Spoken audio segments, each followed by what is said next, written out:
नमस्कार मेरे प्यारे बच्चों, एक बार फिर से आप सभी का स्वागत है आपके अपने YouTube channel the PCM vision में। आज की इस वीडियो में हम लोग क्लास 12 हिस्ट्री के सेकेंड टर्म के मॉडल पेपर सेट 4 के सॉल्यूशन को देखेंगे प्यारे बच्चों। इससे पहले हम लोगों ने हिस्ट्री के सेट 1, 2 और 3 के सॉल्यूशन को देख लिया था। अगर आपने सेट 1, 2 और 3 के सॉल्यूशन को नहीं देखा है तो प्लेलिस्ट का लिंक मैंने डिस्क्रिप्शन में दे दिया है, आप लोग उसे वहां से जाकर के देख सकते हैं। साथ ही साथ इस चैनल के माध्यम से इकोनॉमिक्स का 3 सेट प्यारे बच्चों, जियोग्राफी का भी 3 सेट और हिंदी कोर का आपका प्यारे बच्चों 2 सेट कंप्लीट हो चुका है। तो इनमें से कोई भी सब्जेक्ट अगर आपका है तो आप इसका भी मैंने प्लेलिस्ट का लिंक डिस्क्रिप्शन में दे दिया है, आप लोग इसे भी जाकर के देख सकते हैं, ठीक ना। तो चलिए स्टार्ट करते हैं आज के प्रश्नों को। तो बच्चों, पढ़ाई में डाउट्स आते हैं, सॉल्व नहीं हो पा रहे, घबराओ मत। इसका सोल्यूशन है डाउट ऐप। जिस भी सवाल में आपको डाउट है उसकी फोटो खींचो, क्रॉप करो और 5 सेकंड के अंदर अंदर आपको उसका वीडियो सोल्यूशन मिल जाएगा, वो भी बिल्कुल फ्री में। यानी अब आप पूछिए अपने अनलिमिटेड सवाल कहीं भी कभी भी। अब चाहे आपका सवाल क्लास 6 से 12वीं IIT JEE या नीट का हो, या फिर CBSE, यूपी, बिहार, राजस्थान या अन्य स्टेट बोर्ड का हो, कोई भी सब्जेक्ट हो, physics, chemistry, maths, biology, science, आपके सभी सवालों के जवाब आपको मिलेंगे सिर्फ डाउटनेट ऐप पर। साथ ही डाउटनेट पर चल रही है क्लास 9वीं से 12वीं IIT JEE और नीट के बच्चों के लिए ऑनलाइन क्लासेस, जिसका हिस्सा बनकर देश के सभी राज्यों से बच्चे लेकर आए रैंक 1। तो आज ही डाउटनेट ऐप इंस्टॉल करो, अपने सभी डाउट्स भगाओ और टॉप रैंक ले आओ। आपका पहला प्रश्न है प्यारे बच्चों, 1857 की क्रांति का नेतृत्व किसने किया था? तो किसने किया था? मंगल पांडे ने 1857 की क्रांति का नेतृत्व किया था। उसके बाद देखिए दूसरा प्रश्न है, महात्मा गांधी को महात्मा की उपाधि किसने दिया था? तो किसने दिया था? रविंद्रनाथ टैगोर ने महात्मा गांधी को महात्मा की उपाधि दिया था प्यारे बच्चों। साथ ही साथ आप लोग ये भी याद रखिएगा, ये एशिया के पहले व्यक्ति थे जिसको नोबेल पुरस्कार मिला था। क्या मिला था? नोबेल पुरस्कार इसको मिला था, जो एशिया के पहले व्यक्ति कौन थे? रविंद्रनाथ टैगोर। साथ ही साथ ये भी याद रखिएगा आप लोग कि राष्ट्रीय गान के लेखक कौन है? रविंद्रनाथ टैगोर है प्यारे बच्चों। उसके बाद इन्होंने ही बांग्लादेश के राष्ट्रीय गान को भी लिखा है। क्लियर है आप लोग? उसके बाद देखिए तीसरा प्रश्न है, उसके बाद कांग्रेस ने किस गोलमेज सम्मेलन में भाग लिया था? देखिए 3 गोलमेज सम्मेलन आपका हुआ था। कब कब हुआ था? 1930 में हुआ था, 31 में और 32 में। तो द्वितीय गोलमेज सम्मेलन में कांग्रेस ने भाग लिया था, जो कब हुआ था? 7 दिसंबर 1931 को शुरू हुआ था, जिसमें कांग्रेस ने भी भाग लिया था। देखिए प्यारे बच्चों, इस आपसे क्वेश्चन इस प्रकार से भी पूछा जा सकता है, इसे कौन, इनमें से कौन सा व्यक्ति थे? ऑप्शन में रहेगा, हो सकता है आपका आ सकता है, ठीक ना। तो पूछेगा आपसे कौन से व्यक्ति ने तीनों गोलमेज सम्मेलन में भाग लिया था? तो भीमराव अंबेडकर ने तीनों गोलमेज सम्मेलन में भाग लिया था प्यारे बच्चों, ठीक ना। क्लियर है आप लोग यहां तक? उसके बाद देखिए अकबरनामा किसकी रचना है? तो अब्दुल फजल। अब्दुल फजल कौन थे प्यारे बच्चों? अकबर के 9 रत्न में से एक रत्न कौन थे? अब्दुल फजल थे प्यारे बच्चों, जिन्होंने अकबरनामा की रचना की थी। अकबरनामा में क्या था? अकबर की जीवनी के बारे में था। क्या था? अकबर की जीवनी किसमें लिखा था? अकबरनामा में लिखा था। और किसने लिखा है यह किताब को? अबुल फजल ने लिखा था प्यारे बच्चों। अबुल फजल 9 रत्नों में से एक था अकबर का, 9 रत्नों में से एक कौन थे? अब्दुल फजल भी थे प्यारे बच्चों। उसके बाद देखिए 5वां प्रश्न है, संविधान सभा के अस्थायी अध्यक्ष कौन थे? तो संविधान सभा के अस्थायी अध्यक्ष कौन थे प्यारे बच्चों? डॉक्टर राजेंद्र प्रसाद। और ये कब बने थे? संविधान सभा की जब दूसरी बैठक हुआ था, पहली बैठक कब हुआ था? 9 दिसंबर 1946 को हुआ था। 9 दिसंबर 1946 को पहली बैठक हुआ था प्यारे बच्चों, जिसमें अस्थायी अध्यक्ष कौन चुने गए थे? सच्चिदानंद राय चुने गए थे, ठीक ना, सच्चिदानंद चुने गए थे। और अस्थायी अध्यक्ष 11 दिसंबर 1946 को डॉक्टर राजेंद्र प्रसाद चुने गए थे प्यारे बच्चों। क्लियर है आप लोग यहां तक? उसके बाद देखिए महात्मा गांधी के राजनीतिक गुरु कौन थे? तो कौन थे? गोपाल कृष्ण गोखले महात्मा गांधी के राजनीतिक गुरु थे। इस प्रकार से लिखिएगा, एक वर्ड में भी आप लिख सकते हैं यहाँ पे गोपाल कृष्ण गोखले, ठीक ना। जिस तरह से मैंने वहां पे अकबर नामा के लेखक क्या लिखे थे? अब्दुल फजल, एक वर्ड में इस तरह प्रकार से लिखिएगा एग्जाम में, क्योंकि आपको समय का भी देखना पड़ेगा, क्योंकि 1.5 घंटा समय है और आपका प्रश्न 13 है, ठीक ना। और बड़ा बड़ा प्रश्न भी और है आपके पीछे, ठीक ना। तो आपको समय को देखते हुए एक वर्ड में भी आप दे सकते हैं, तो आप थोड़ा 2 वर्ड में लिखिए। आपको आपका स्पीड अच्छा है तो 2 वर्ड में लिखिए, मतलब 2 वाक्य में लिखिए, 2-3 पॉइंट उसमें जोड़ दीजिए, अच्छा रहेगा, ठीक है।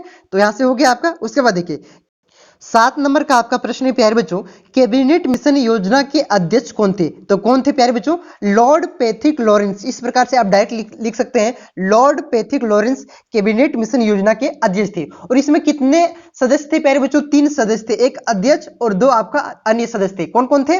पहला था लॉर्ड पैथिक लॉरेंस, दूसरा था अस्टोफर्ड क्रिस और तीसरा था आपका ए अलेक्जेंडर। ठीक ना, तो ये 3 थे प्यारे बच्चों। आपसे पूछा जा सकता है कि कितने कैबिनेट मिशन में कितने लोग थे? तो 3 लोग थे। इसका काम क्या था प्यारे बच्चों? जो आपका भारत छोड़ो आंदोलन उठा था, उसके बाद ये क्या करने के लिए आए थे? भारत को आजाद करने के लिए आए थे। जो अंग्रेजों के हाथ में सत्ता था उसे भारतीयों के हाथ में हस्तांतरण करने के लिए आए थे प्यारे बच्चों। क्लियर है आप लोग यहां तक? तो कब आए थे कमेंट बॉक्स में आप लोग जरूर बताइएगा, ठीक ना। उसके बाद देखिए 8 नंबर का आपका प्रश्न है, साइमन कमीशन पर प्रकाश डालें। यानी कि साइमन कमीशन जो भारत 1928 में आया था, कब आया था? 1928 में आया था। और इसका गठन कब हुआ था? 1927 में हुआ था प्यारे बच्चों। तो इसके बारे में आपको लिखना है, इसका विरोध क्यों हो रहा था, इसके बारे में आपको लिखना है, ये क्यों, इसका गठन क्यों किया गया था, उसके बारे में आपको लिखना है। देखिए प्यारे बच्चों, 1919 के भारत सरकार अधिनियम में यह व्यवस्था की गई थी कि 10 वर्ष के बाद एक आयोग नियुक्त किया जाएगा जो इस बात की पड़ताल करेगा कि इस अधिनियम में क्या क्या सुधार या परिवर्तन किया जा सकता है।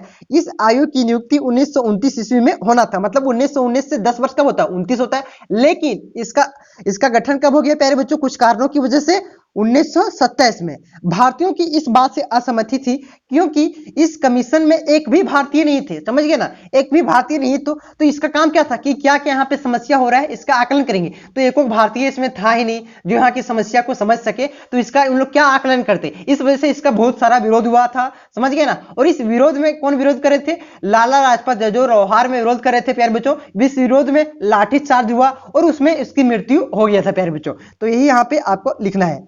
देखिए इसमें कितने सदस्य थे? 6 सदस्य थे, जबकि इसमें एक भी आपका भारतीय नहीं था। यहाँ पे छूट गया है कुछ, आप लोग इसको जो मैंने बताया उसको आप लोग भी यहाँ पे नोट कर लीजिएगा, ठीक ना। तो देखिए इस कमीशन के अध्यक्ष कौन थे? सर जॉन साइमन थे। अतः यह कमीशन आपके साइमन कमीशन के नाम से प्रसिद्ध हुआ।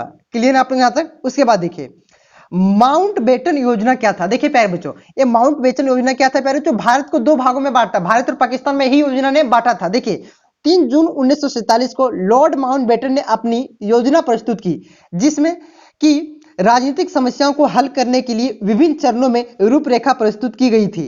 प्रारंभ में यह सत्ता हस्तांतरण और विभाजित भारत की भारतीय सरकारों को डोमिनियन के दर्ज के रूप में दी जानी थी। मतलब यही था प्यारे बच्चों, जो भारत पाकिस्तान बांटाया गया था, यही माउंटबेटन योजना के रूप में बांटा गया, योजना से इसको बांटा गया था कि यहां तक। ये देखिए यह प्रश्न नहीं किया था, ये सिर्फ मैप में देख के खींच दिया था कि यहां तक भारत, यहां तक पाकिस्तान। जिससे क्या हुआ था, एक घर जो बीच में आ जा रहा था प्यारे बच्चों, आधा पाकिस्तान में चल गया था, आधा आपका चल गया था भारत में आ गया था। इस वजह से बहुत ज्यादा परेशानी हुई थी।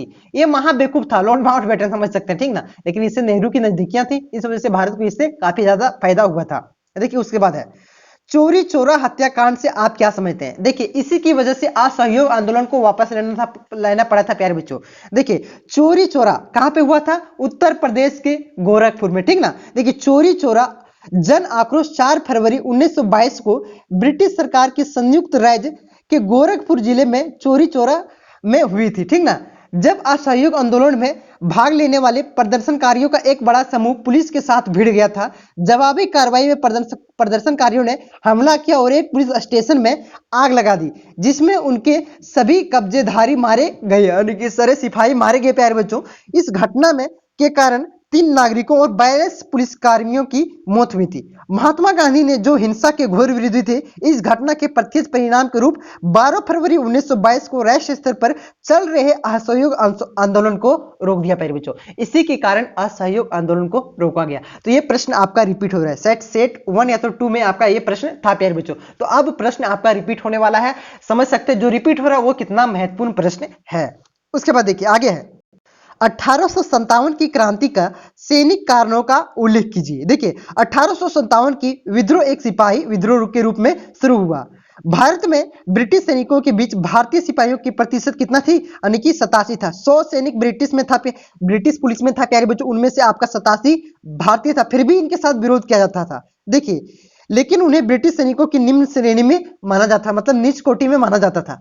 एक भारतीय सिपाही को उसी रैंक कि 1 रुपये सिपाही से कम वेतन मिलता था, भुगतान किया जाता था। मतलब दोनों की, जिसके मान के चलते दोनों आपका हवलदार ही हवलदार है, ठीक ना, से आपका सिपाही ही है, लेकिन इसका भारतीयों का कम वेतन मिलता था और उसको ज्यादा वेतन मिलता था। उनसे अपने घरों से दूर क्षेत्रों में काम करने की अपेक्षा की जाती थी। वर्ष 1856 में लॉर्ड कैनिंग ने एक नया कानून जारी किया, जिसमें कहा गया कि कोई भी व्यक्ति जो कंपनी की सेना में नौकरी करेगा तो जरूरत पड़ने पर उसे समुद्र पार भी जाना पड़ सकता है। मतलब जहां चाहे वहां भेज सकते हैं हम, ठीक ना। इस वजह से यहाँ सारा सैनिक में मतलब दिमाग खराब हो गया सबका, साला पैसे को कम देता है और हम जहां तहां जाए, बाप का गुलाम है क्या। इस वजह से यह विद्रोह मतलब एक तरह से सुलग उठा था प्यारे बच्चों, ठीक ना। और चर्बी वाला कारतूस भी था, लेकिन यहाँ पे सैनिक कारण क्या था उसके बारे में यहाँ पे लिखना है। देखिए कैबिनेट मिशन योजना से आप क्या समझते हैं। देखिए कैबिनेट मिशन के बारे में हम लोगों ने पढ़ा था, क्योंकि भारत का सत्ता हस्तांतरण मतलब भारतीयों के हाथ में सत्ता सौंपने के लिए आया हुआ था। तो देखिए प्यारे बच्चों, 14 मार्च 1946 को भारतीय प्रधानमंत्री एटली ने हाउस ऑफ कॉमन्स में यह घोषणा की कि भारतीयों को स्वतंत्र होने पर का अधिकार है। इसके लिए उन्होंने कैबिनेट मंत्रियों का एक 3 सदस्यीय समिति का गठन किया, जिसमें एस्टोबर्ट क्रिस व्यापार बोर्ड के अध्यक्ष थे, ये समझे ना, लॉर्ड पैथिक लॉरेंस जो भारत के उस समय सचिव थे, एवी अलेक्जेंडर जो नौसेना मंत्री थे, तथा जिसमें कैबिनेट मिशन को कहा गया। तो इन तीनों को जो मिलाकर के क्या कहा गया, कैबिनेट मिशन कहा गया। कैबिनेट मिशन में मार्च 1946 में भारत भेजा मिशन के अध्यक्ष लॉर्ड पैथिक लॉरेंस थे, पहले मैंने आपको बताया। 24 मार्च को 1946 को कैबिनेट मिशन दिल्ली पहुंचा। उसके बाद इन्होंने सत्ता हस्तांतरण करने की घोषणा किया प्यारे बच्चों। उसके बाद देखिए सहायक संधि क्या था, इसकी 3 विशेषताओं को लिखना है। देखिए प्यारे बच्चों, सहायक संधि क्या होता था, मतलब ये समझौता कर लेते थे सभी जो देशी रियासत थे प्यारे बच्चों, उसके साथ क्या करते थे, अंग्रेज लोग समझौता कर लेते थे और क्या करते थे कि हम आपकी सुरक्षा करेंगे, और धीरे धीरे इसी तरह से कब्जा लेते थे। तो देखिए सहायक संधि जो वेलेजली को इसका जनक कहा जाता है, ठीक ना। सहायक संधि भारतीय उपमहाद्वीप में लाई वेलेजली 1798 से 1805 में, ठीक ना, ने भारत के अंग्रेजी राज्य के विस्तार के लिए एक सहायक संधि का प्रयोग किया। मतलब ये विस्तार किस प्रकार से किया जाता है, कब्जा किस प्रकार से किया जाता है, उस कब्जा का ही एक प्रकार था, समझ गए ना। तो देखिए यह प्रकार संधि है, यह एक प्रकार की संधि है जो ब्रिटिश ईस्ट इंडिया कंपनी और भारतीय रियासतों के बीच में हुई थी। देखिए इसकी 3 विशेषता क्या था। पहला क्या था प्यारे बच्चों, अंग्रेजों के साथ सहायक गठबंधन करने वाले भारतीय शासक ने अपने स्वयं को सशस्त्र बलों को भंग करना पड़ा। मतलब अपनी जो सैनिक था, अपना जो प्रयोग था, ठीक ना, पुलिस जो उसके हाथ में था प्यारे बच्चों, उसे हटाना पड़ा और क्या करना पड़ा, अपने क्षेत्र में ब्रिटिश सेना का स्वीकार करना पड़ा कि अब हमारी सुरक्षा कौन करेंगे, ब्रिटिश करेंगे। जिस प्रकार से क्या था, मान के चलते कोई भी देश है, ठीक ना, आप वहां पे राज कर रहे हैं तो क्या कर रहे हैं, उस पर एक समझौता कर लिया कि हम जो आपके बाह्य क्षेत्र हैं प्यारे बच्चों, जो आपकी सुरक्षा हम करेंगे, सैनिक हमारे हाथ में रहेगा, आप सिर्फ अपना जो अंदर का टैक्स लेना है उसको देखिए। तो सैनिक यहाँ पे देगा तो कुछ पैसा देना पड़ेगा ना, और जब सैनिक हाथ में आ गया तो कब्जा तो कभी भी कर सकता है। इसी प्रकार से कब्जा कर लिया गया।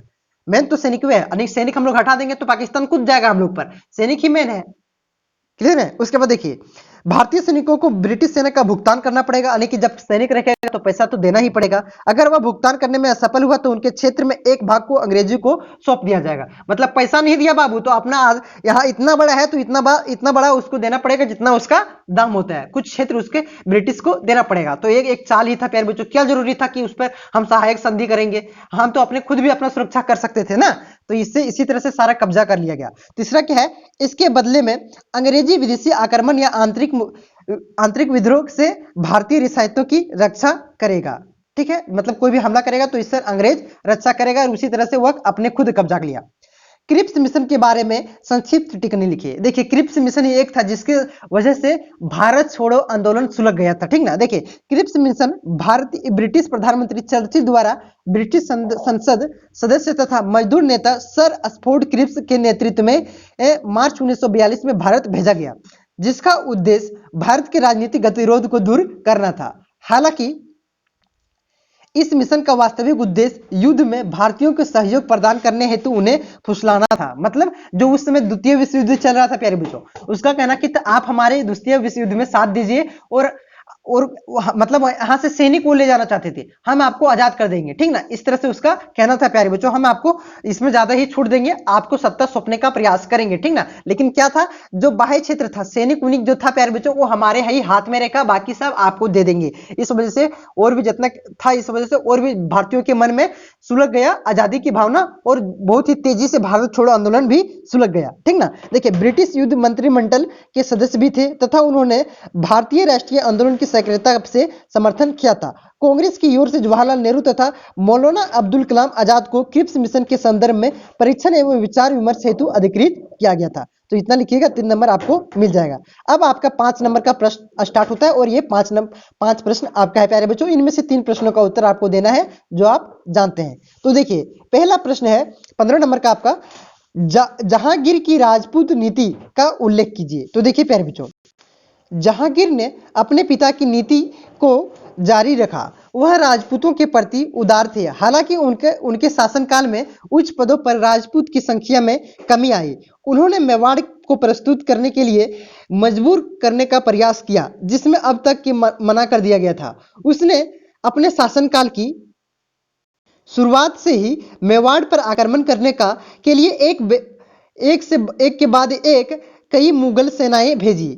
राणा अमर सिंह ने अपने पिता की तरह उत्साह के साथ मुगलों के खिलाफ लड़ाई लड़ी। उन्होंने यह बताने से इनकार कर दिया कि पूरा मेवाड़ व्यवहारिक रूप से नष्ट हो गया था, और मुगलों ने हर जगह सेन चौकियों की स्थापना की। लेकिन आखिरकार उन्होंने प्रिंस करण को और उनके कुछ रईसों की सलाह पर शांति के लिए सहमति व्यक्त की, और 1615 ईस्वी में मुगलों के साथ संधि पर हस्ताक्षर कर लिए। देखिए, राणा ने मुगल सम्राट के संप्रभुता को स्वीकार किया और खुद के बजाय अपने बेटे को उत्तराधिकारी राजकुमार को मुगल अदालत में उपस्थित होने के लिए प्रतिनियुक्त किया। मुगल सम्राट के साथ राणा वैवाहिक गठबंधन में प्रवेश करने के लिए नहीं कहा गया था। जहांगीर चित्तौड़ के किले सहित मेवाड़ के सभी क्षेत्रों में इस सत्य पर लौट आया कि इसकी मरम्मत नहीं की जाएगी। इस पर मेवाड़ और मुगलों के बीच लंबे समय तक संघर्ष समाप्त हुआ। मेवाड़ के राणाओं ने इस संधि को तब तक माना जब तक कि औरंगजेब ने अपने शासनकाल के दौरान मेवाड़ को जीतने का प्रयास नहीं किया प्यारे बच्चों। तो यहाँ तक आप लोग क्लियर होंगे। उसके बाद देखिए, रैयतवाड़ी कहाँ पे वो चल रहा था, आपका मद्रास तरफ चल रहा था, ठीक ना। इससे पहले आया था स्थानीय बंदोबस्त। तो स्थानीय बंदोबस्त को किसने लाया था प्यारे बच्चों? लॉर्ड कर्नवालिस ने। और रैयतवाड़ी को किसने? टीम मुनरो ने, ठीक ना। तो देखिए, रैयतवाड़ी व्यवस्था पर विस्तार से प्रकाश डालिए, यानी कि इस पर इसका वर्णन करना है। अस्थायी बंदोबस्त के पश्चात ब्रिटिश सरकार ने भू राजस्व की एक नई पद्धति अपनाई, जिसे रैयतवाड़ी बंदोबस्त कहा जाता है। मद्रास के तत्कालीन गवर्नर 1820 से 27 टॉमस मुनरो, ठीक ना, ने 1820 में प्रारंभ की थी। और आपका जो कब आया था, आपका स्थायी बंदोबस्त कब आया था? 1793 में, ठीक ना। और रैयतवाड़ी व्यवस्था कब आया था? 1820 में प्रारंभ की गई थी। इस व्यवस्था को मद्रास, बम्बई एवं असम की कुछ भागों में लागू किया गया। बम्बई में इस व्यवस्था के लागू करने में बम्बई के तत्कालीन गवर्नर एलिफेंटस की महत्वपूर्ण योगदान रही। भू राजस्व की इस व्यवस्था में ने रैयत अर्थात किसानों को सीधा बंदोबस्त किया। अब रैयतों की भूमि पर मालिकाना हक तथा कब्जादारी अधिकार दे दिए गए तथा वे सीधे या व्यक्तिगत रूप से स्वयं को सरकार को लगान अदा करने के लिए उत्तरदायी थे।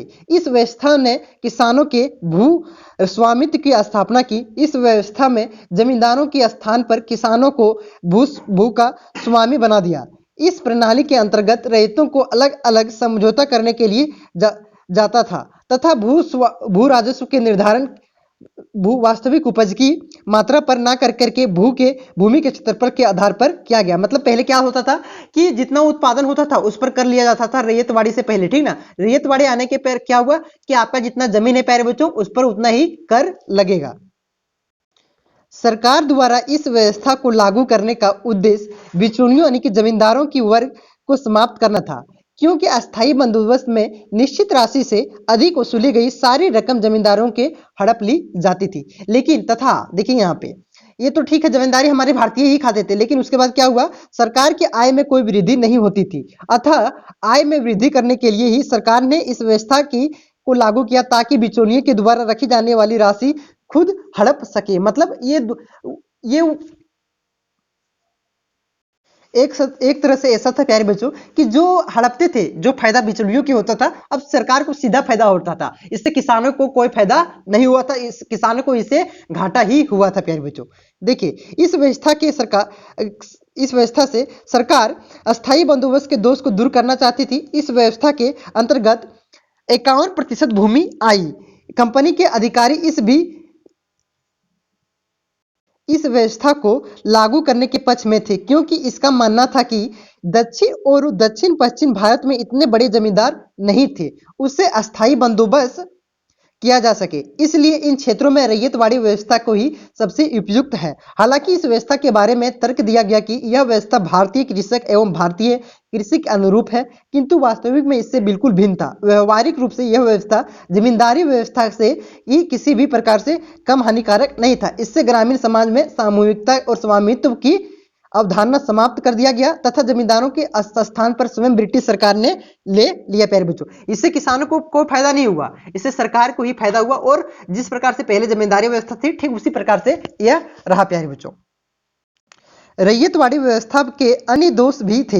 इस व्यवस्था के तहत किसानों की भूमि तब तक ही स्वामित्व रहता था जब तक कि वह लगान की राशि सरकार को निश्चित समय के भीतर अदा कर लिया जाता था। मतलब ये पेटवार उसी तरह से करते, कर्जा देते थे, मतलब आप लगान नहीं देंगे तो आपको क्या कर लेगा, ये आपका जमीन को कब्जा कर लेगा, ठीक ना। अब देखिए आपने वहां पे भी देखा था क्या, जो आपकी सहायक संधि थी प्यारे बच्चों। सहायक संधि में क्या होता था, पहले फुसलाता था कि हम आपकी क्या करेंगे, सुरक्षा करेंगे, लेकिन पैसा लेंगे, पैसा नहीं दे पाइएगा तो जमीन कब्जा कर लेंगे। मतलब जमीने पर जमीन इन लोग कब्जा करते गया। इसी प्रकार से हड़प नीति लाया था डलहौजी ने हड़प नीति लाया। उसके तहत जिसका बेटा नहीं था उसको क्या कहे, उस राज्य को अपने में मिला लिया, उसका बेटा को यही लोग जाके मार देते थे, ठीक ना।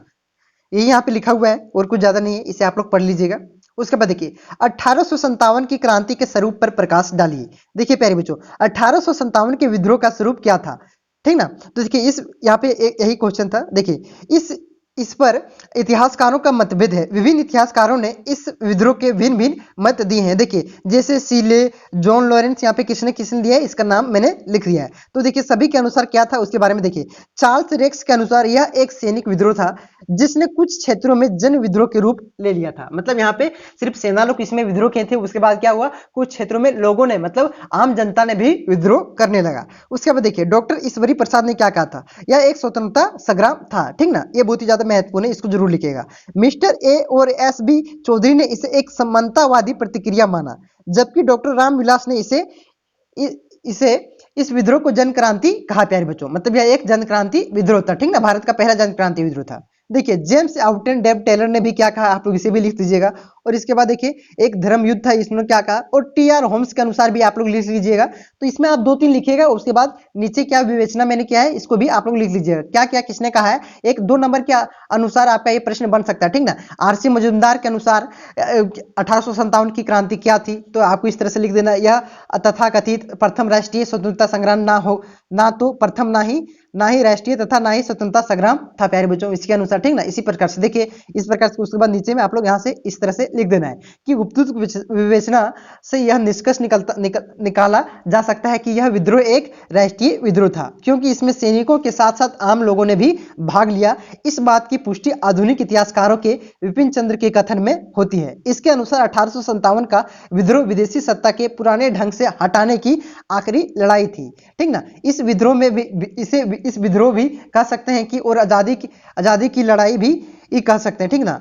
खास बात यह है कि इसमें हार मिली, इससे बुद्धिजीवी वर्ग में सबक वे समझ सके गए यह पुराने किस्म के विदेशी शासक नहीं है, इसलिए इसके खिलाफ लड़ाई दूसरे ढंग से लड़ी जाए। 1857 के विद्रोह के बाद भारत की आजादी की लड़ाई में इसमें बहुत ही ज्यादा योगदान दिया प्यारे बच्चों। मतलब इससे सुलग गया था, यह मतलब असफल हो गया, लेकिन यहाँ पे बेकार नहीं गया, यहाँ पे आग सुलगा दिया था दिल में सभी भारतीयों के, ठीक ना, कि हमें आजाद होना पड़ेगा। उसका 100 साल 90 साल के बाद भारतीय आजाद हो गया प्यारे बच्चों। उसके बाद देखिए महात्मा गांधी की 18 नंबर का आपका प्रश्न है, महात्मा गांधी की लोकप्रियता के क्या कारण थे, ठीक ना। तो देखिए प्यारे बच्चों भारत के राष्ट्रपिता मोहनदास करमचंद गांधी ने भारत के को अंग्रेजों से आजाद करवाने में अनेक आंदोलन किए। आंदोलन के कारण वह कई बार जेल भी गए। महात्मा गांधी जी ने अपने आंदोलन के कारण भारत की जनता को एकजुट किया, जिसके परिणाम स्वरूप अंग्रेजों को भारत छोड़कर जाना पड़ा। गांधी जी ने सबसे पहले सुभाष चंद्र बोस ने वर्ष 1944 में रंगून रेडियो के राष्ट्रपिता कहा करके, किसने कहा था गांधी जी को? सुभाष चंद्र बोस ने सबसे पहले राष्ट्रपिता कहा करके संबोधित किया था। ठीक ना। देखिए, गांधी जी ने जीवन भर अहिंसा और सत्य का पालन किया और लोग इसका पालन भी के लिए लोगों को इसके पालन के लिए भी कहा करते थे। गांधी जी ने जीवन भर अहिंसा और सत्य का पालन किया और लोग से भी इसका पालन करने के लिए कहा करते थे। ठीक ना। तो गांधी जी ने भारत की आजादी दिलाने के लिए कई आंदोलन किए, जिनके द्वारा उन्हें भारत का राष्ट्रपिता का सम्मान मिला और उन्हें भारतीय स्वतंत्रता संग्राम की प्राप्ति में यह हम मानते हैं। देखिए, उन्होंने क्या क्या आंदोलन किया, यहाँ पे मैंने लिख दिया, आप लोग देख लीजिएगा। खेड़ा का सत्याग्रह 1918 में, अहमदाबाद का मिल आंदोलन 1918 में, खिलाफत आंदोलन 1919 में, असहयोग आंदोलन 20 में, सविनय अवज्ञा 30 में, भारत छोड़ो 42 में। जो प्रमुख है उसको मैंने यहाँ पे लिख दिया। देखिए, आखिरी क्वेश्चन आपका है, भारत छोड़ो आंदोलन का वर्णन करना है आपको यहाँ पे। तो देखिए प्यारे बच्चों, भारत छोड़ो आंदोलन की शुरुआत कब हुई थी? 9 अगस्त 1942 को। कब? 9 अगस्त 1942 को भारत छोड़ो आंदोलन की शुरुआत हुई थी। देखिए, भारत छोड़ो आंदोलन द्वितीय विश्व युद्ध के समय 8 अगस्त 1942 को आरंभ किया गया था। 8 नहीं, यहाँ पे 9 कर लीजिएगा। ठीक है, को किया गया था, जिसका मकसद भारत माँ की अंग्रेजों की गुलामी से आजाद करना था। यह आंदोलन देश के राष्ट्रीय पिता महात्मा गांधी की ओर से चला गया। बापू ने इस आंदोलन की शुरुआत अखिल भारतीय कांग्रेस समिति की मुंबई अधिवेशन से किया था। तो यहाँ पे देखिए, गांधी जी के बारे में और उनके समर्थकों ने स्पष्ट किया कि वह युद्ध के प्रयासों का समर्थन तब तक नहीं देंगे जब तक कि भारतीय आजाद नहीं कर दिया जाए। उन्होंने स्पष्ट किया कि इस बार आंदोलन बंद नहीं होगा। उन्होंने सभी कांग्रेसियों और भारतीयों को अहिंसा के साथ करो या मरो के जरिए अंतिम आजादी के लिए अनुशंसा बनाए रखने को कहा। प्यारे बच्चों, तो यहाँ पे देखिए, और मैंने यहाँ पे इसी के बारे में लिख दिया, आप लोग इसे देख लेंगे। ठीक ना। तो क्या क्या था यहाँ पे थोड़ा बड़ा लिख दिए हैं, तो इसे आप छोटा करके लिख सकते हैं। 1942 के छोड़ो आंदोलन अगस्त की क्रांति के नाम से भी जाना जाता है। मतलब 1942 के भारत छोड़ो आंदोलन को अगस्त क्रांति के नाम से भी जाना जाता है। तो 2 नंबर में यह प्रश्न आपका बन सकता है कि कौन से आंदोलन को अगस्त क्रांति के रूप में जाना जाता है। ठीक ना। तो आप लोग यहाँ तक समझ गए होंगे। तो मिलते हैं नेक्स्ट वीडियो में। सेट 5 आपका कुछ देर में अपलोड हो जाएगा। तो चैनल पे नए हैं तो चैनल को सब्सक्राइब कर लीजिएगा। वीडियो अच्छा लगे तो वीडियो को लाइक कर दीजिएगा। इसका PDF आपको टेलीग्राम ग्रुप में मिल जाएगा। ठीक ना। तो मिलते हैं नेक्स्ट वीडियो में। धन्यवाद।